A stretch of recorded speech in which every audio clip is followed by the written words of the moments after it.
Good morning বন্ধুরা, শুভ সকালের অনেক শুভেচ্ছা আর বঙ্গরেশাশ্রীর তরফ থেকে অনেক অনেক স্বাগত। আজকের একটা নতুন ব্লগ নিয়ে আবার তোমাদের সামনে হাজির হয়ে গেছি। আশা করছি তোমরা যে যেখানেই আছো অনেক ভালো আছো, আর আমরাও ভালো আছি। আর যারা আমার এই ব্লগ প্রথম দেখছো তারা প্লিজ লাইক, কমেন্ট আর সাবস্ক্রাইব করে বন্ধু হয়ে পাশে থেকো। আর যারা রয়েছো দর্শক বন্ধুরা তারা প্লিজ লাইক করো, কমেন্ট করো। তো চলো আজকের দিনটা শুরু করলাম। এই তো দেখলে সকালবেলায় ব্যায়াম করতে গিয়ে প্রতিদিনের আমার একটা চার্লির সাথে যুদ্ধ লেগেই থাকে। তো ওই করে যাই হোক, তারপরে ফ্রেশ ট্রেশ হলাম, বাথরুম টাথরুম গিয়ে দাঁত ফাত মেজে ফ্রেশ হয়ে বাসি জামা ছেড়ে কাঁচা জামা একটা পরে নিলাম। নিয়ে এবার যে কাজটা করছি সেটা হচ্ছে গ্রিন টিটা আগে বানিয়ে নিচ্ছি, কেননা ওটা তো ঠান্ডা হতে লাগবে, তারপরে ডিটক্স ওয়াটার হবে ওটা দিয়ে। সেজন্য ওটা আগে আমি বানিয়ে রেখে দিচ্ছি। তারপর আমার তো সকালে 7:30টার সময় চা খাওয়ার টাইম। তো 7:30টার আগেই আমি চাটা বানিয়ে নেবো, তাই আগে গ্রিন টিটা রেডি করে রাখছি যাতে ওটা ভালোভাবে তৈরি হয়ে যায়। 8টা থেকে ওটা আমার খাওয়া চালু। তো চলো বানিয়ে নি, তারপরে আবার চা খেতে খেতে কথা হবে। তো বন্ধুরা, আজকের গ্রিন টিটা কিন্তু দারুণ একটা ফ্লেভারের। ডান্ডেলিয়ন গ্রিন টি লেখা তো এটাই আছে, তো আমি ঠিক জানি না যে ওটার কিরকম কি টেস্ট, কিন্তু বাট আমি যখন খেয়েছি দারুণ টেস্ট ছিল। মানে এই গ্রিন টিটার প্রত্যেকটা ফ্লেভার কিন্তু দারুণ। আর আমার ডিটক্স ওয়াটারেও একটা দারুণ দারুণ প্রতিদিনের ফ্লেভার নিয়ে আসছে। তো আমার তো ভীষণ ভালো লাগছে এই ডিটক্স ওয়াটারটা। তো এটাই বানানোর জন্য আদাগুলো কুচিয়ে নিলাম আর দুটো লেবুকে স্লাইস কেটে 4 টুকরো করে নিলাম। আর এদিকে জল দিয়ে বানিয়ে নিচ্ছি ডিটক্স ওয়াটারটা।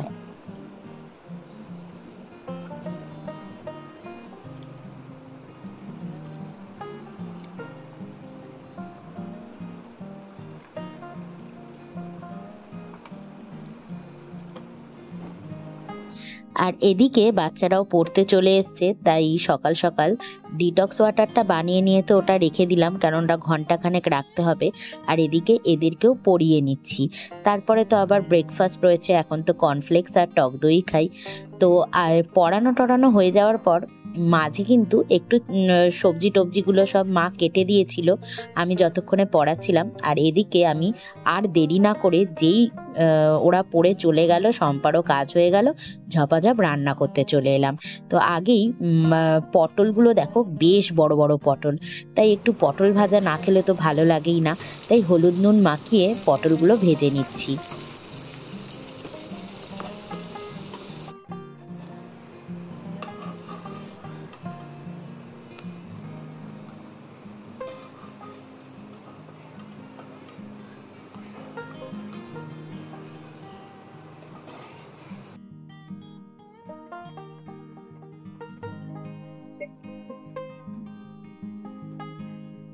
তো বন্ধুরা, রান্না করতে চলে এলাম। তো ওদিকে মা সব সবজিগুলো আজকে কেটে দিয়েছে আমি পড়াচ্ছিলাম যখন। আর এদিকে আমি পটলটা ভাজা হয়ে গেছে। আর এখন হচ্ছে উচ্ছে কুমড়ো ভাজা।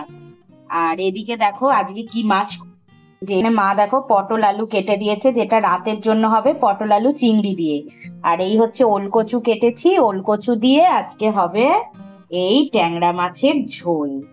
আজকে ওলকচু দিয়ে ট্যাংরা মাছের ঝোল হবে। ট্যাংরা মাছ অনেকগুলো আছে, আমাদের শুধু গুনতিতে নিয়ে নেব। আর এখানে তো চার্লির চিকেন হবে, আর এখানে এই ছোট ডাব্বায় চিংড়ি রয়েছে অল্প করে, যেটা আলু পটল দিয়ে হবে। এদিকে আমার ছানা বাচ্চাটা দেখো শুয়ে রয়েছে। আর মানে যে যেখানে থাকবে সেখানে গিয়ে গিয়ে একবার করে শোবে।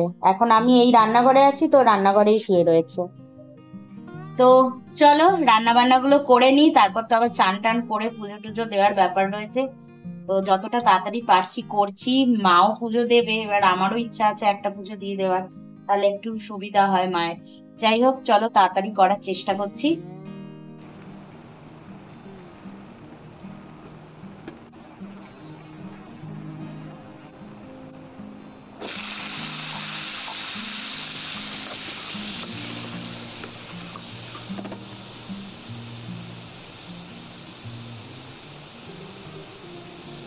তো পটল ভাজা হওয়ার পরেই কিন্তু আমি এখানে তো চলে এসেছি পটল আলু চিংড়িটা বানাতে। যদিও তার আগে আরেকটা আইটেমও করে নিয়েছিলাম, সেটা হচ্ছে উচ্ছে কুমড়ো ভাজা। যাই হোক, এবার পটল আলু চিংড়িটা করছি একটু মানে এখানে না আমি আর আগে থেকে ভেজে তুলে রাখলাম না পটলগুলোকে। তো একেবারে জিরে ফোড়ন আর শুকনো লঙ্কা ফোড়ন দিয়ে একেবারে ভেজে নিচ্ছি। আর এইদিকে দেখো 11টা বেজে গেছে, তাই আমি পেয়ারাটাও খেয়ে নিলাম। তো আমি কিন্তু আজকে বিশাল কাজের চাপে, মানে সকাল থেকে ভোর 5:30টায় যে উঠেছি, একের পর এক কাজ করেই যাচ্ছি। আর কিন্তু তার মধ্যেও কিন্তু আমাকে টাইমে টাইমে আমার ডায়েটটা মেনটেন করে যেতে হচ্ছে। আবার সময়ের মধ্যে রান্নাটাও শেষ করতে হবে, কেননা 1:30টায় আমার লাঞ্চ টাইম। তো সমস্ত কাজ এক নিঃশ্বাসে করে যাচ্ছি, যাতে এতটুকুনি মানে বসে থাকার সময় ছিল না আজকে। তো সকাল থেকেই লেগে রয়েছি। আর এদিকে তো রান্না বান্নাটা চলছেই, তো এদিকে আবার চিকেন বসিয়ে দিলাম। চাল্লির চিকেন আর ভাতটা হলুদ নুন গোলমরিচ দিয়ে বসিয়ে দিলাম। তো আজকে করব হচ্ছে ওলকচু দিয়ে ট্যাংরা মাছের ঝোল। তো ওলকচুগুলো আগে থেকে যেহেতু মা কেটে দিয়েছিল, আমি সেদ্ধ করে নিয়েছি। আর এদিকে হলুদ নুন মাখিয়ে নিলাম। তবে ট্যাংরা মাছগুলো কিন্তু বর্ষার ট্যাংরা তো, পেটে বেশ মোটা মোটা ডিম রয়েছে। কি ভালো যে লাগছিল ট্যাংরা মাছটা ভাজতে। আর এদিকে রসুন টসুন বেশ ফোড়ন টোড়ন দিয়ে ভালো করে পেঁয়াজ টমেটো দিয়ে ওলকচুর বেশ একটু ঝোল ঝোল মতন বানানোর ইচ্ছা আছে। তো যাই হোক, আপাতত ট্যাংরা মাছের ঝোলটা করে নিচ্ছি। একের পর এক কাজ করেই যাচ্ছি, মানে নিস্তার নেই কাজ থেকে। আর এদিকে এখন অবশ্য কি বলতো, মায়ের তো বয়স হচ্ছে, ভালোও লাগে না বারবার মাকে বলতে যে এটা করো ওটা করো। তাও মা অনেক হেল্প করে দেয় আমাকে, কেননা একার পক্ষে আমার সমস্ত কিছু করা তো একেবারেই সম্ভব ছিল না। পুজোটা, বিশেষ করে পুজোর দুদিকটা আমাকে মানে দুদিকটা থেকেই মা, আমি মানে এদিক থেকে বেঁচে গেছি, যেহেতু মা ওদিকটা ম্যানেজ করে নেয়। তো ওদিকে গোপালের সেবা, ওদিকে ওপরের পুজো, এই দুটো দিক মা একটু দেখে নেয় বলে আমি এদিকটায় কি টাইম মতন সব কিছু করে উঠতে পারছি। তো এদিকে দেখো আমার ওলকচুটা বেশ নরম নরম করে কষিয়ে ফেলেছি। আর এদিকে এবার জল দিয়ে এটা ফুটে গেলে তারপরে ট্যাংরা মাছের ঝোলটা, মানে ট্যাংরা মাছগুলো দিয়ে দেবো। বেশ একটু মাখো মাখো ঝোল মতন থাকবে, মোটামুটি 2 হাতা মতন থাকবে। তো এইভাবে নামিয়ে নেব। আর এদিকে দেখো অনেকগুলো বোতল মানে খালি হয়ে গেছে। তো প্রতিদিনেরই কি করি, প্রথমে পিওরিটটা ছেড়ে জলটা ভরে নিই। যখন ভরে যায় পিওরিটটা, তারপরে সব বোতলগুলো পটাপট ভরে নিই। তো এইটাও একটা বড় কাজ, জলগুলো ভরে রাখা সবকিছু। আর সবকিছু দেখবে রান্না টান্না করার পর না, পুরো রান্নাঘরটা নিট অ্যান্ড ক্লিন করে ফেললে নিজের মনটাও এত ভালো লাগে যে কি বলবো। মানে সব থেকে মানে একটা বড় জিনিস, জানো, লক্ষ্মীশ্রীটা বজায় থাকেই হচ্ছে রান্নাঘরে। আর এদিকে দেখো আজকের মেনু এই যে ট্যাংরা মাছ দিয়ে ওলকচুর সুন্দর বেশ মাখা ঝোল, আর এদিকে পটল আলু চিংড়ির তরকারিটা দেখো দেখতেই কি লোভনীয় হয়েছে না। আর এদিকে তো পটল ভাজা রয়েছেই, একদম বড় বড় পটল ভেজে নিয়েছে। আর এদিকে উচ্ছে আর কুমড়ো ভাজাটা, আর আমার তো সাথে স্যালাড রয়েইছে। তো এই হলো আজকের মেনু। আর এদিকে দেখো ছাদে উঠে দেখছি ঝিরঝির করে ভালোই বৃষ্টি হচ্ছে। তো গাছগুলো একটু দেখে নিচ্ছি আশেপাশে যে জল টল দিতে লাগবে কিনা। তবে মা জলটা দিয়ে দেবে বলছিল, তবে জানি না। তখন আমি যখন উঠেছি তখন মা পুজো দিচ্ছে, তো আমি এর জন্য দেখতে এলাম যে কোনো ফুল টুল ফুটেছে কিনা। আর এদিকে কুমড়ো গাছটা দেখো কি সুন্দর বড় হয়ে গেছে আমার কুমড়ো গাছটা। তবে ছাদটা না অনেক নোংরা হয়েছে, পরিষ্কার করতেই হবে, আর কোনো উপায় নেই। এত গাছের পাতা চারিদিকে পড়ে রয়েছে, এগুলো একটু পরিষ্কার না করলে না ছাদটাও কেমন নোংরা নোংরা দেখতে লাগে। তো দেখো বাইরে বেশ বৃষ্টি হচ্ছে, ঝিরঝির ঝিরঝির করে, মানে সারাক্ষণ হয়েই যাচ্ছে দুপুর থেকে। আর এইদিকে দেখো চারদিকে। আর এদিকে আমার অনেকগুলো হ্যান্ড ওয়াশ বানানো বাকি ছিল, কারণ অনেকগুলোই খালি হয়ে গেছে। মোটামুটি 5-6খানা হ্যান্ড ওয়াশ আমরা মানে ঘরে রাখি, এদিক ওদিক বেসিনে টেসিনে বাথরুমে এরকম ভাবে রাখি। তো এই একটা প্যাকেট কাটলাম, দেখো সব কটাতেই অল্প অল্প করে ঢেলে জল মিশিয়ে দিলে বেশ মোটামুটি হালকা একটু গাঢ় ভাব চলে আসে। তো সব কটাতেই হয়ে যায়। তো এইভাবে আমি হ্যান্ড ওয়াশটাও বানিয়ে নিচ্ছি। তো রান্না বান্না তো সব শেষ হয়ে গেল, আর এদিকে হ্যান্ড ওয়াশ গুলোও বানানো হয়ে গেল। তো এবার হচ্ছে জায়গা পরিষ্কারের পালা। তো গ্যাস ট্যাস মুছে বাসনটাও মাজা হয়ে গেছে, শুধু গ্যাসের জায়গাটাই মোছা বাকি ছিল। তো এইসব পরিষ্কার টরিষ্কার করে ফাইনালি তোমাদের দেখাবো। রান্নাঘরটা ক্লিন থাকলে তারপরে যে কি শান্তি লাগে তোমাদের কি বলবো। কেননা রান্নাঘর পরিষ্কার থাকলে কিন্তু মনটাই ভালো হয়ে যায়। দেখো একদম সুন্দর করে গুছিয়ে নিয়েছি। আর এদিকে মাও গোপালের পুজো দিতে চলে এসছে। মা তো ওপরের পুজোটা আগে দিয়ে দিল, এবার গোপালের, কেন গোপালের ভোগটা তৈরি হচ্ছিল, তো এদিকে দিয়ে দিল মা।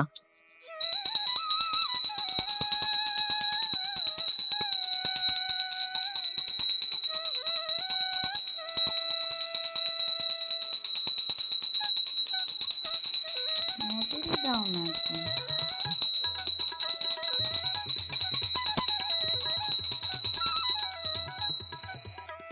তো ফাইনালি আজকে লাঞ্চে আমি কি কি খাচ্ছি দেখো, পটল ভাজা নিয়ে নিয়েছি, কচু দিয়ে নিয়ে নিয়েছি, ট্যাংরা মাছ, উচ্ছে কুমড়ো, আর একটা রুটি, আর প্রচুর স্যালাড।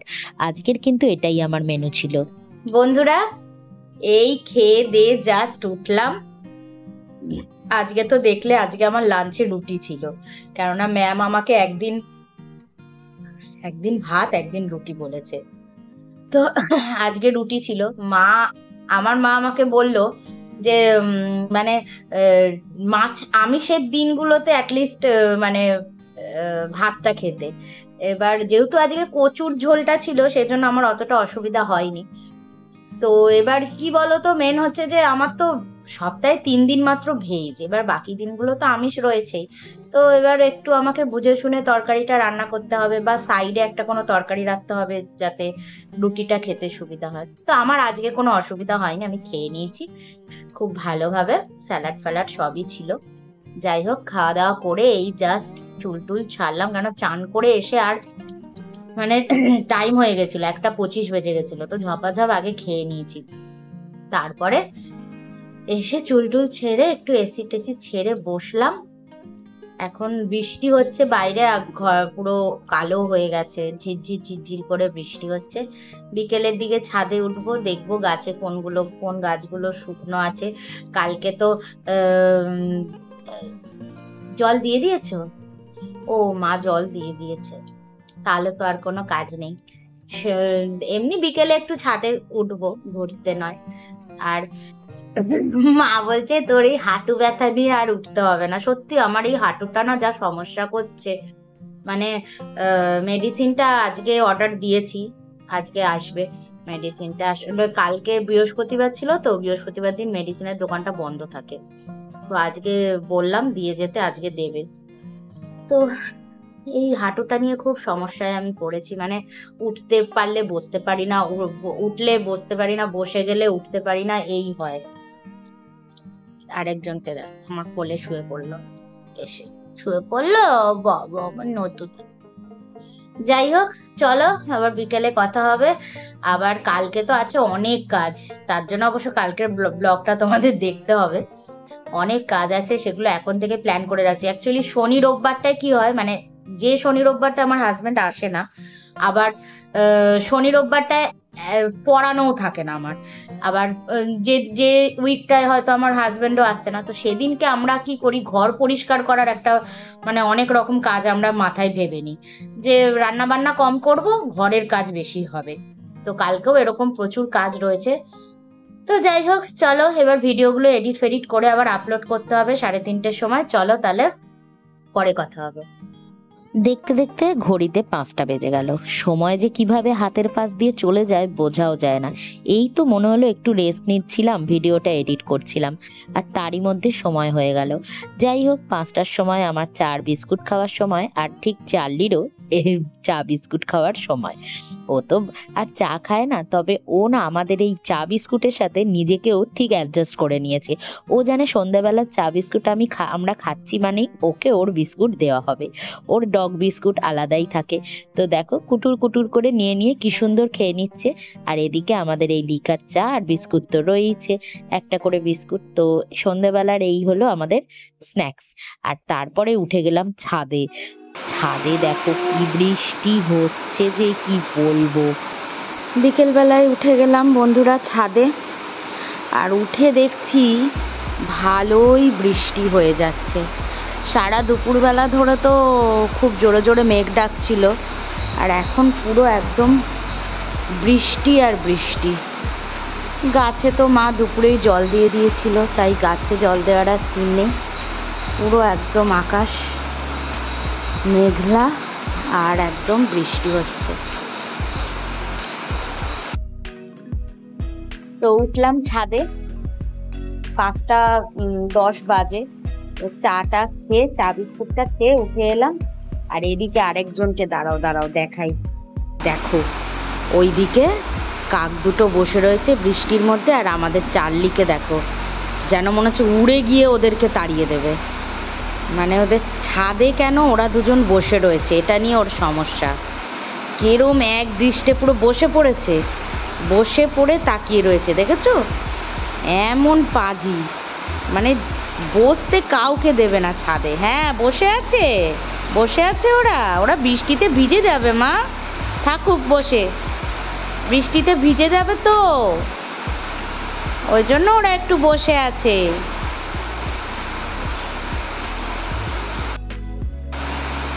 বৃষ্টিতে ভিজে যাবে না হলে। থাক বসুক, একটু বসুক। দেখছো কেরম আবার ঘুরে গিয়ে আবার বসেছে। থাক ওরা একটু বসুক, বৃষ্টিতে না হলে ভিজে যাবে না। হ্যাঁ তো ভিজে যাবে তো, তাড়িও না ওদের, তাড়িও না, থাক, তাড়িও না। মাথা উঁচু করে দেখছে, মাথা উঁচু করে ওদেরকে দেখছে। আর এদিকে গাছগুলোতেও সুন্দর করে জল দেওয়া রয়েছে।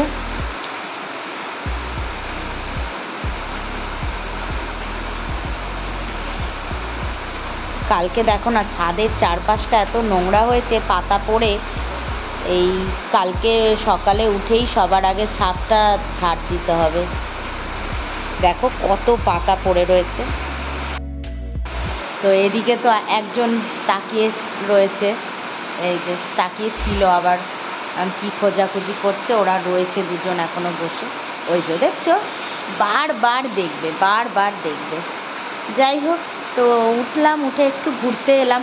কেননা দেখো চার্লিকে তো আমি বার করি না বাইরে, আর প্রথম কথাই বৃষ্টির মধ্যে তো বের করা একেবারেই সম্ভব না। আর আমি না বের করি না, ওর পাপা যখন আসে তখনই নিয়ে যায়। তো ওটাই ওর অভ্যাসে রয়েছে যে ওর পাপা আসবে ঘোরাতে নিয়ে যাবে, এটাই ওর সব থেকে আনন্দের মুহূর্ত। মানে ওর পাপা এলে ওর সবসময় মন চনমনে থাকে যে কতক্ষণে বাইরে বেরোবে। তো যাই হোক, থাক না ও থাক। তো এদিকে বাড়ি সন্ধ্যা দেওয়া হচ্ছে।